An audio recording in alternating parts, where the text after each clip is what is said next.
Imagine the sun has just disappeared beyond the horizon. Darkness spreads across an endless prehistoric landscape. There are no houses glowing in the distance, no streetlights, no locks, and no walls separating safety from danger. Every strange sound drifting through the night could mean a hungry predator, a rival group, or an unseen threat waiting just beyond the firelight.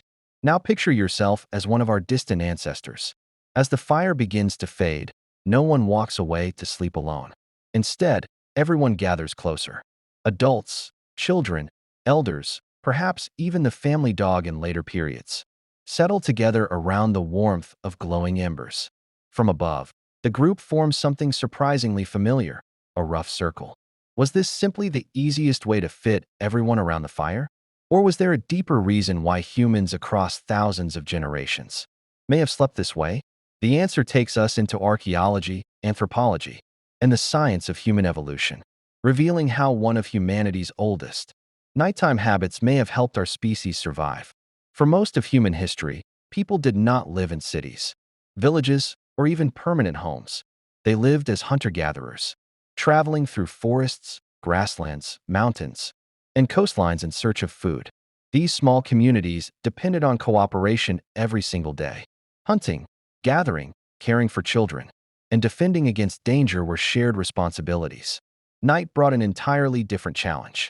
Human eyesight is relatively poor in darkness compared with many predators. Lions, hyenas, wolves, large cats, and other carnivores often became more active after sunset. Even if predators were absent, rival groups or harsh weather could threaten survival. Archaeological discoveries from sites such as Ohalo II in present-day Israel and Sibudu Cave in South Africa reveal that prehistoric people created dedicated sleeping areas using grasses, leaves, and other plant materials. These sleeping spaces were often located near hearths, the controlled fires that became central to human life. These findings tell us that sleeping was not an afterthought. It was something our ancestors carefully planned. But the archaeological record rarely preserves exactly how individuals position themselves while sleeping. That is where anthropology and evolutionary science help fill the gaps. Their evidence suggests that sleeping together wasn't merely convenient. It may have been one of humanity's greatest survival strategies. As daylight disappeared, the balance of power often shifted. Humans excelled at cooperation, tool-making, and long-distance travel. But in darkness, many animals held the advantage. Sharp night vision, keen hearing, and an acute sense of smell made predators formidable after sunset. Fire changed that balance. Archaeological evidence suggests that controlled fire became a regular part of human life hundreds of thousands of years ago, though researchers continue to debate exactly when our ancestors mastered it. Whatever the precise date, its impact was profound. Fire provided warmth during cold nights, cooked food, extended the usable hours of the day, and discouraged many dangerous animals from approaching too closely.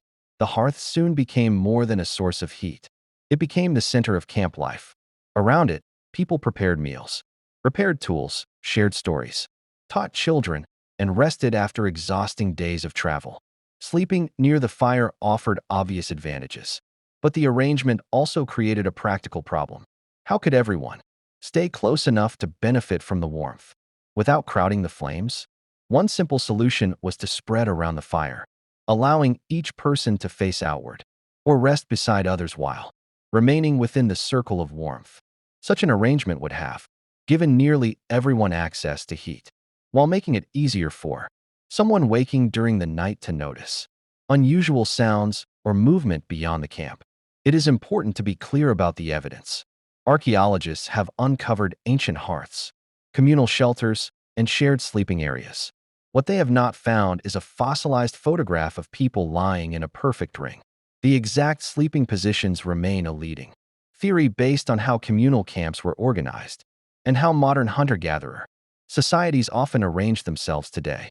Even so, the theory fits remarkably well with what we know about survival in prehistoric environments.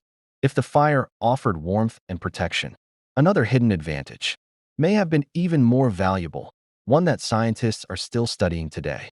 One of the most fascinating clues comes not from ancient bones, but from people living traditional lifestyles in the modern world. Anthropologists studying the Hadza of Tanzania observed something unexpected. Members of the community did not all fall asleep or wake up at the same time. Instead, individuals naturally followed slightly different sleep schedules. Some stayed awake later. Others awoke before dawn. Parents often woke to care for children, while older adults sometimes slept more lightly. When researchers analyzed these patterns, they found that someone was awake during most hours of the night, without any organized guard duty. This became known as the poorly sleeping sentinel hypothesis. Rather than assigning night watches, normal differences in sleep may have created a natural system of vigilance. If danger approached, there was a good chance that at least one person would already be awake to notice it. This is an established observation among the Hadza. Whether prehistoric humans relied on the exact same pattern as a leading theory, but it is supported by evolutionary reasoning and by the practical realities of life in the wild.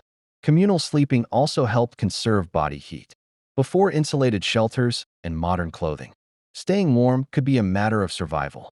Human bodies generate heat continuously, and sleeping close together reduced heat loss during cold nights. Parents also benefited from keeping infants nearby. Quick access allowed adults to comfort crying children, nurse babies, and respond rapidly if danger arose.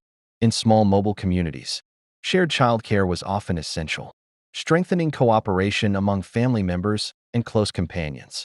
There may even have been psychological benefits. Humans are deeply social animals. Modern neuroscience shows that trusted social relationships reduce stress and increase feelings of security. While we cannot measure the emotions of prehistoric people directly, it is reasonable to think that sleeping beside familiar companions eased anxiety in dangerous environments. Yet perhaps the greatest legacy of these nighttime gatherings had nothing to do with sleep itself. Around ancient campfires, something extraordinary happened. After the day's hunting and gathering were complete, people had time to communicate. Knowledge could be passed from one generation to the next. Elders explained where to find seasonal food. Hunters described animal behavior. Parents taught children the skills needed to survive. Stories almost certainly became part of these evenings as well. Although spoken words leave no archaeological trace, storytelling is found in every known human culture. Many researchers believe that evenings around shared fires helped preserve traditions, strengthen group identity, and transmit knowledge long before writing existed. In this sense, the circle may have protected more than bodies. It may have protected memory itself. Over thousands of generations, these nightly interactions likely strengthened trust, cooperation, and empathy, qualities that became defining features of our species. As humans gradually built villages, cities, and eventually modern homes, sleeping arrangements changed dramatically. Separate rooms, comfortable beds, artificial lighting, and secure buildings reduced many of the dangers our ancestors faced. Yet traces of our ancient past remain. Families often prefer sleeping near young children. Friends gather around campfires. People instinctively seek comfort during storms or emergencies by staying close to those they trust. These behaviors may reflect ancient adaptations shaped over hundreds of thousands of years. So, did ancient humans truly sleep in perfect circles? The honest answer is that we do not know.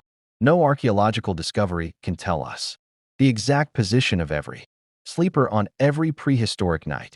What the evidence does show is that early humans lived together, slept near shared fires, created communal sleeping areas, and depended on one another for survival. The idea of circular sleeping is a well-supported interpretation rather than an established historical fact. It explains how groups could maximize warmth, maintain awareness of their surroundings, and strengthen the social bonds that helped humanity flourish. Perhaps the greatest lesson is not the shape of the sleeping arrangement itself. It is the reminder that our ancestors survived not because they were the fastest, the strongest, or the fiercest creatures on Earth. They survived because they stayed together, long before cities, kingdoms, and civilizations. The glow of a shared fire united small groups of people against the darkness. And in that simple circle of warmth, trust, and cooperation, we may find one of the earliest foundations of what it truly means to be human.